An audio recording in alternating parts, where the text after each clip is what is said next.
Hindi si Grace nakatulog sa nagdaang gabi dahil sa naging sagutan nila ni Jacob. Sa tuwing na binabalikan niya ang sasakit na sinasabi nito tungkol sa pagkatao niya ay hindi niya mapigilang masaktan. Kung tutuusin ay hindi naman dapat siyang magpaapekto, pero hindi niya makontrol ang sarili na magalit. At hanggang sa magising siya kinabukasan ay binabalik-balikan pa rin siya ng mga sinabi ni Jacob. Good morning! Nakangiting bati sa kanya ni Jacob na labis niyang ipinagtataka. Ang sarap pala matulog sa kama mo. Ang lambot. Pang-aasar nito sa kanya porket alam nito na sa maliit na sofa lang siya natulog. Mabuti naman at nakatulog ka sa kama ko. Pauyam niyang sagot sa lalaki. Alam mo bang simula nang mamatay ang kuya mo ay hindi ko pa nalalabhan ang kubrekama namin? Gusto ko kasing naaamoy pa rin ang katawan niya sa kwarto ko. Pagsisinungaling niya kay Jacob. Napansin niyang natigilan ito at tila nagising ang diwa. Mabilis itong napabalikwas ng bangon. You mean after 5 years? Nanlalaki ang matang tanong ni Jacob sa kanya. Wala naman sigurong masama, hindi ba? Asawa ko naman siya. Nakataas ang kilay na tanong niya. Lumabas siya ng kwarto at nagtungo kaagad sa kusina, pero sinundan siya ng lalaki. My God, Grace! Ang tagal nang wala si kuya. Are you out of your mind? Sigaw nito sa kanya. Pag-aari ko ang kamang yun, kaya ako ang may karapatan kung ano ang dapat kong gawin. At isa pa, asawa ko si Leo at kapatid mo siya. What's wrong with that? Nanlalaki ang mata niyang tanong sa lalaki. Kahit hindi nito sabihin ay nakita niya sa mga mata nito ang takot. Lihim na napangiti siya nang tawagin ni Jacob si Yaya at nakiusap na palitan ang bedsheet sa kwarto niya. Gusto niyang ngumiti sa naging reaksyon nito pero pinipigilan niya ang sarili. Napansin niyang tahimik itong kumakain. Maging ang galitin siya ay hindi nito ginawa. Kaya pakiramdam niya ay nanalo siya ng mga oras na iyon. Hindi na siya nag-abalang ihatid sa school si Lara dahil nag-volunteer si Jacob na ito ang maghatid. Hindi ka pa ba sasabay sa amin? Tanong sa kanya ng lalaki dahil nakatingin lang siya sa mga ito. Bihis na rin siya papunta sa kanyang kamiting. Magta-taxi na lang ako. Sagot niya dahil ang kotse niya ang gagamitin ni Jacob. Delikado ngayon ang mag-taxi ng mag-isa. Wika pa nito bago siya hinila at agad na pinasakay sa kotse. Nagulat pa siya dahil ito mismo ang naglagay ng seatbelt niya. Napatingin siya sa mukha ni Jacob. Bahagya silang nagkatitigan kaya bumilis ang pagtibok ng kanyang puso, which is unusual for her. Lalo na sa tulad niyang biyuda. Uy, si Mami, nag-blush. Punas sa kanya ng anak, kaya lalong namula ang mukha niya. Napatingin din siya sa yaya ni Lara. Nakangiti rin ito na para bang kinikilig sa kanilang dalawa. Oo nga baby, kinikilig si Mami. Dagdag pa ni Jacob sa anak niya, kaya pinalakihan niya ito ng mga mata. Hindi niya magawang makapagsalita. Tahimik siya hanggang sa maihatid nila si Lara. Bakit wala kang kibo? Usisa sa kanya ni Jacob nang maihatid nila si Lara at ang yaya nito. Silang dalawa lang sa loob ng kotse, kaya inaasahan niya ang away sa pagitan nilang dalawa. Sigurado siyang World War III na naman ang mangyayari. Huwag kang pa-inosente, Jacob. Pwede ba? Don't be flirt kapag kaharap natin si Lara. Bulalas niya sa lalaki. Nanlalaki ang mga mata nito sa sinabi niya. Flirt? Nilagay ko lang ang seatbelt mo, flirt na agad. Wow ha? Alma nito kaya parang napahiya siya. Kahit na, flirt pa rin sa akin yun. Lalo na't alam kong kulang na lang ay itaboy mo ako at pandirihan. Hindi mo naman kailangan pigilan ang sarili mo. Kung ayaw mo sa akin, so be it. Ayaw ko rin sa'yo, ismid niya. Nagtataka lang ako. Ano kaya ang nagustuhan sa'yo ni kuya? Ang daldal mo sobra. Nilagyan ka lang ng seatbelt, flirt na agad. Naiinis nitong sagot sa kanya. Kulang na lang ay hampasin niya ang lalaki sa sobrang inis. Kung hindi lang malayo ang pupuntahan niyang kliyente ay bababa na lang siya ng sasakyan upang maiwasan lamang ito. Hindi niya kasi talaga kayang pakisamahan si Jacob. Bakit hindi mo tinanong ang kapatid mo? Mataray niyang sagot. By the way, sino palang kamiting mo? Usisa na tanong sa kanya ni Jacob. It's none of your business, inis niyang sagot. Hihintayin kita. Wika pa nito na ikinagulat niya. No need. Matatagalan ako. This client wants to invest. I still need to discuss all the proposals he needs. Paliwanag niya kay Jacob na kanina lang ay tinanggihan niyang malaman nito kung sino ang kausap niya. Hindi niya nga maintindihan ang sarili dahil sinasagot niya naman ang mga tanong ng lalaki. Kapag sinabi kong hihintayin kita ay hihintayin kita. Matigas ang boses na sagot sa kanya ni Jacob kung kaya hinayaan niya na lamang ang lalaki. Nagulat pa siya nang bigla itong bumaba ng sasakyan at sumabay sa kanya sa isang restaurant. Chinese restaurant iyon. Anong ginagawa mo? Nagtataka niyang tanong. Gusto kitang samahan. Baka nakakalimutan mong pamilya kami ng mga businessman. Pagmamalaki pa sa kanya ng lalaki. Pero engineer ka, hindi ba? Ang pagtayo ng gusali ang kaya mong intindihin at hindi ito. Kahit na, git pa ni Jacob na tila walang balak na iwan siyang mag-isa. Tinitigan niya ng masama ang lalaki. Hindi ko kailangan ang tulong mo, Jacob. Kung gusto mo talaga akong hintayin, doon ka na lang sa loob ng sasakyan. Wika niya pa sabay turo sa kotse niyang nasa parking lot. Okay, fine. Pagbibigyan kita. But after 30 minutes at wala ka pa ay papasok ako sa loob.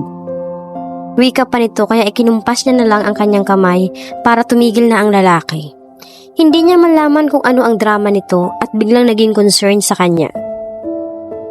Si Mike Escueta, ang kanyang kamit, a businessman. Ito ang gustong mag-franchise ng kanyang coffee shop. Nakilala niya na ito noon at alam niyang may gusto ito sa kanya. Halata niya naman sa mga sulyap at titig ng lalaki. Isa pa, minsan na itong nagtapat sa kanya ng pag-ibig, pero hinayaan niya lang si Mike at hindi niya ito pinansin. I have a proposal for you, Grace, and I hope na pag-isipan mo. Panimula ni Mike sa kanya. Siya itong magbibigay sana ng proposal, tapos bigla-bigla may proposal din pala ito para sa kanya. Hindi naman katandaan si Mike. Sa tingin niya, nasa mid-40s na ito and still single. According to her research, matangkad si Mike at may itsura ring maipagmamalaki. What is it, Mike? Tanong niyang nakangiti. Be my wife, Grace. Sagot nito na ikinagulat niya. Kung hindi lang siya nakahawak sa kanyang upuan, ay tiyak na bumagsak siya sa kanyang kinauupuan. Kapag pinakasalan mo ako, tinitiyak ko sa iyong hindi ka na mag-iisa pa. Mamahalin ko ang anak mo at ituturing kong akin. Grace, I truly care for you and I wanted you to know that. Dagdag pa nitong wika sa kanya. Hindi talaga siya makapaniwala sa mga sinasabi sa kanya ngayon ni Mike. Nanatiling nakaawang ang bibig niya dahil sa mga sinasabi nito. Sorry Mike, sagot niya. Kaya kong buhayin ang anak ko at alam mo naman siguro na may perang iniwan sa akin si Leo. At tinitiyak ko sa iyo na kahit hindi ako magtrabaho ay mabubuhay kami ng maayos.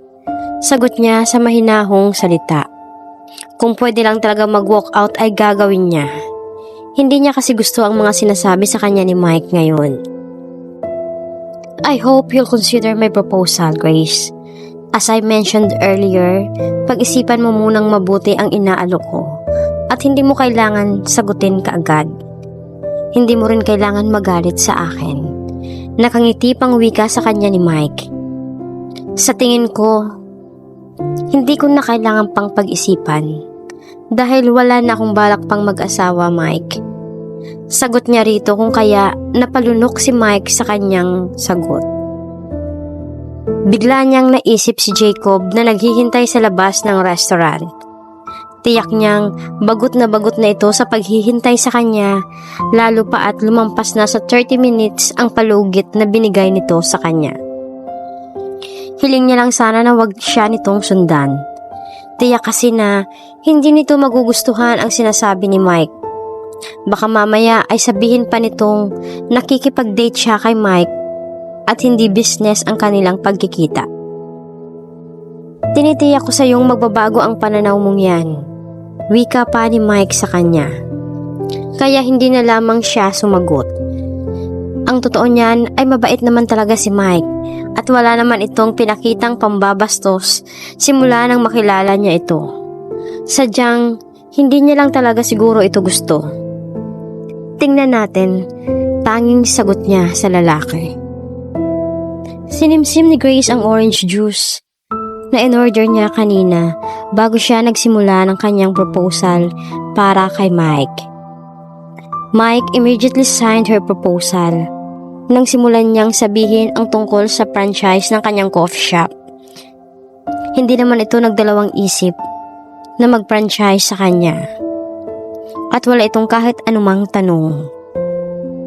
Ayon pa nga sa lalaki ay willing itong mag-franchise ng ilan pang coffee shop sa kanya kapag naging maganda ang kanilang pagsasama bilang business partner. Hindi na siya tumanggi nang sabihin ni Mike na ihahatid siya nito sa bahay. Sa sobrang saya niya dahil sa pagpirma ng contract ni Mike ay nakalimutan niyang may kasama siyang naghihintay. Nasa kalagitnaan na sila ng daan nang bigla niyang maalala si Jacob. Huli na para pabalikin niya sa restaurant si Mike. Sa halip na mag-alala kay Jacob, ay lihim pa siyang napangiti sa nakikitang galit sa mukha nito kapag nadiskubre nitong wala na siya sa loob ng restaurant at wala na itong hinihintay. Nagtagal pa si Mike sa bahay niya dahil nagkwentuhan pa silang dalawa. Nasa kalagitnaan sila ng pag-uusap nang makarinig sila ng malakas na pagsara ng gate. Bumundol ang kaba sa dibdib niya, samantalang napatingin naman sa kanya si Mike na nagtataka. Pinagmumukha mo ba akong tanga? Bungad agad sa kanya ni Jacob. Maging si Mike ay nagulat sa inasal nito. Napansin niya ang pamumula ng mukha ni Jacob dahil sa galit. Nakalimutan kong naghihintay ka pala. Sagot niyang nanatili sa pagkaupo at hindi man lang pinansin ang galit ng lalaki. By the way, Mike, siya nga pala si Jacob, ang kapatid ng aking asawa. Pakilala niya pa sa dalawa, pero hindi siya pinansin ni Jacob at bigla itong lumabas ng sala. Naiwan siyang napahiya sa bisita. Pasensya ka na kay Jacob. Ganon talaga yon, ani niya kay Mike. Bakit dito nakatira ang kapatid ng asawa mo? Usisa ni Mike na napapailing. Mahabang kwento. Ako na ang humihingi ng paumanhin. Nahihiya niya pang wika.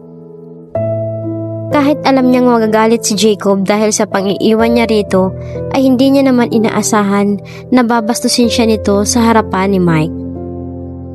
Wala yun. I think I have to go. Nakangiting sagot sa kanya ni Mike. Nagulat pa siya nang bigla siya nitong hinalikan sa pisngi, kung kaya natigilan siya. Hinatid niya ng tanaw si Mike. Nabigla pa siya nang biglang may humila sa siko niya. Papasok ng sala. Kung kaya nabuwal siya sa dibdib ng lalaking may hawak sa kanyang siko. Ano ba itong ginagawa mo? Akala ko ba business ang pinag-uusapan nyo? Bakit parang may relasyon kayo ng lalaking yun? Usig na galit sa kanya ni Jacob. Ano bang problema mo? Di ba matagal mo na akong pinagbibintangan? So what kung pinapatunayan ko ngayon? Sagot niyang hindi matagalan ang mga titig ni Jacob. Nagpupumilit siyang kumawala, pero likas na malakas ang lalaki. Hanggat nandito ako sa bahay ninyo, ay hindi ko hahayaan na niloloko mo si kuya.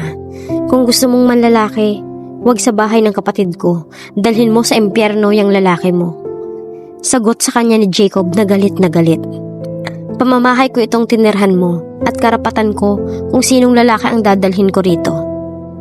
Galit niyang sagot. Akala ko nagkamali ako sa iniisip ko. Pero sa nakikita ko ngayon, Grace, ay pinapatunayan mo lang kung anong klase kang babae. Kung hindi ka nahihiya, mahiya ka naman sa anak mo. Ano na lang ang sasabihin niya kapag nakita niya ang nanay niya na hinahalika ng ibang lalaki? Hindi malisyosa ang anak ko, Jacob. Hindi tulad ng isip mo, napakarumi. Wala ka pang ginagawa, daig ko pa ang bibitayin na. Kaya pwede ba bitawan mo na ako? Sabay tulak niya rito sa pag-aakalang bibitawan siya ni Jacob. Nagulat pa siya nang bigla siya nitong itinulak. Napasalampak siya sa upuan. Dahil sa ginawa ng lalaki, ay nabigla ito. Lalo na at napansin nitong nasaktan siya sa pagkakatulak. Agad siya nitong tinulungang makatayo, pero hindi siya pumayag. Malakas niyang itinulak palayo sa kanya si Jacob. Hindi ko sinasadya. Nabigla lang ako. Wika sa kanya ni Jacob na gusto siyang hawakan. Don't you dare, duro niya sa lalaki. Hindi kita mapapatawad sa ginawa mong ito. Si Leo na asawa ko ay hindi niya man lang ako nasaktan ng ganito.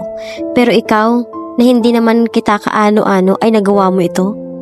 Mangiyak-ngiyak niyang wika sa lalaki. I just want to protect you, Grace. Mahina ang sagot ni Jacob dahil sa pagkabigla. Protect? Hindi mo kailangang gawin yun dahil alam natin pareho na si Lara lang ang sinadya mo sa bahay na ito. Huwag kang umakto na parang asawa ko. Ginagawa ko ito para kay kuya. Nasa bahay mo ako at bilang lalaki ay responsibilidad kita. Sagot pa sa kanya ni Jacob. Matanda na ako at hindi kita kailangan. Sagot niyang iniwan ang lalaki. Padabog niyang isinara ang pintuan ng kwarto niya sa tindi ng galit na nararamdaman niya kay Jacob. Hindi lumabas ng kwarto si Grace habang hindi pa nakakauwi si Lara. Ayaw niyang makita si Jacob. Baka hindi na naman maging maganda ang paghaharap nilang dalawa. Daig pa kasi nila ang aso at pusa kapag nagkikita. At ayaw niyang mangyari yon. Kung kinakailangan na umiwas siya rito ay gagawin niya. Ayaw niyang maulit pa ang nangyari kanina. Nakauwi na si Lara pero hindi niya pa rin nakikita si Jacob. Kaya hindi na siya nakatiis at nagtanong siya kay Yaya Luz na nagpaplansya. Ya, si Jacob? Tanong niya. Mahigit 50 na ito.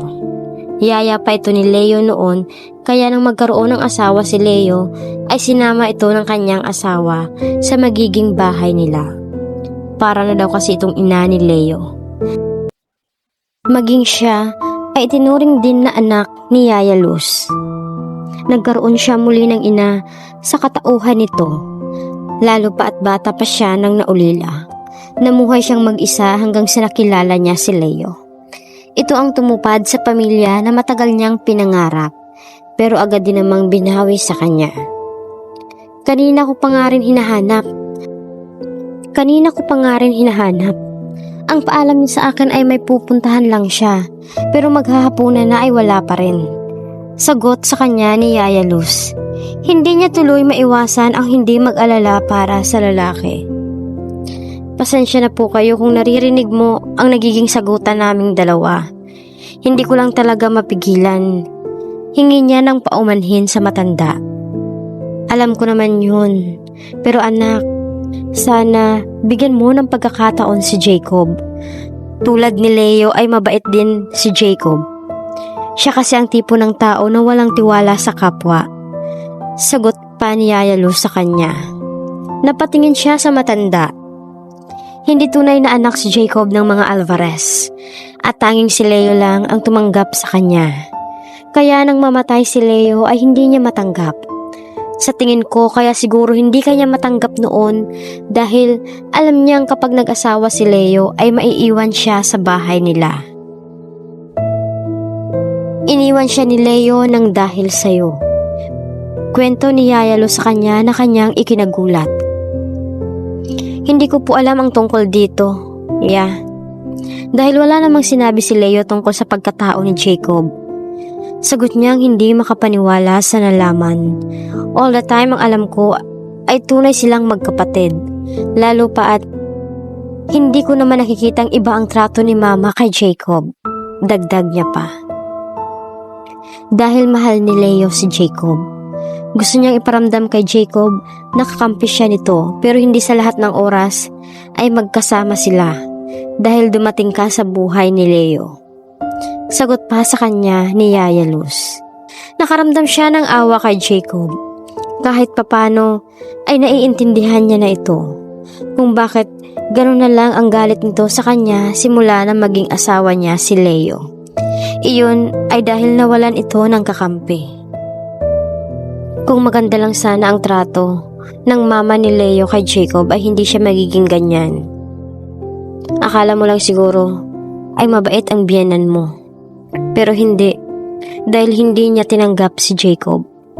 Ipinaramdam niya kay Jacob na ampun lang ito. Wala akong alam dito, ya. Kung alam ko lang sana ay inunawa ko si Jacob. Pero maging si Leo nga ay walang nabanggit sa akin. Ang buong akala ko ay okay naman silang pamilya. Nagkamali ako. Kaya nga Grace, sana intindihin mo si Jacob. Huwag mo siyang husgahan. Mapagmahal na bata si Jacob.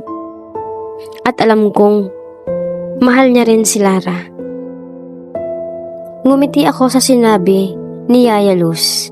Ngayon ay naiintindihan niya na kung bakit ganoon na lamang ang galit sa kanya ng lalaki.